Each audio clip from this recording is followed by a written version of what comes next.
My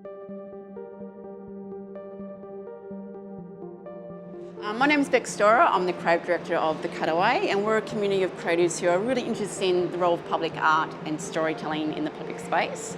And we're the designers of Pretty Little Things, which is the art installation as part of the Metro Tunnel project. We did a call out to all the researchers to ask them to share those beautiful things under the microscope that we're not used to, those weird things, those strange things, and reinterpret them into really interesting abstract forms. My name's Katrina Mitchell and I'm a PhD student at the University of Melbourne at the Peter MacCallum Cancer Centre. I submitted this scientific image which I've titled Fruit Fly.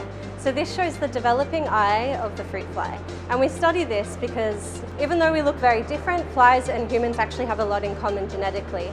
So it provides a really great genetic model to understand growth, and it also can tell us a lot about human disease genes. My name is Nadia Rajab. I'm a PhD researcher at the University of Melbourne, and I use stem cells to study the immune system. The artwork I've submitted is called Differentiated Stem Cell. What we're looking at here is something I've made from stem cells, and more specifically, cells of our immune system. I think it's very easy for people to not see the beauty in science, but to be able to see something real down the microscope really brings out everything that's beautiful around us. My name is Sapna Devi and I'm a researcher at the Peter Doherty Institute, and my project involves looking at the immune system using advanced microscopy systems, and so I see how these cells move around in the body in real time. The name of my work is the stromal network, and these are actually cells which are important in maintaining the structure of lymphoid organs such as the spleen and the lymph nodes. When we saw the research, or these little slides, these little JPEGs, we would review every single one, and as corny as this might sound, they would speak to us about, well, we're going to interpret this one quite bold and abstract, or this one's going to be a more playful interpretation. Or there's one which is my absolute favourite, which is called the kangaroo.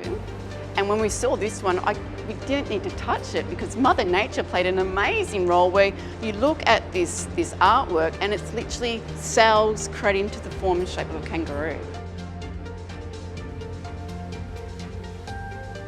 The creative world and the science world, we don't tend to hang out a lot, do we? Everyone is just loving the visuals of these. They find them really interesting, really quite different, and just intrigued about what does this mean, what is this? And all the researchers that we've been speaking to think it's fantastic.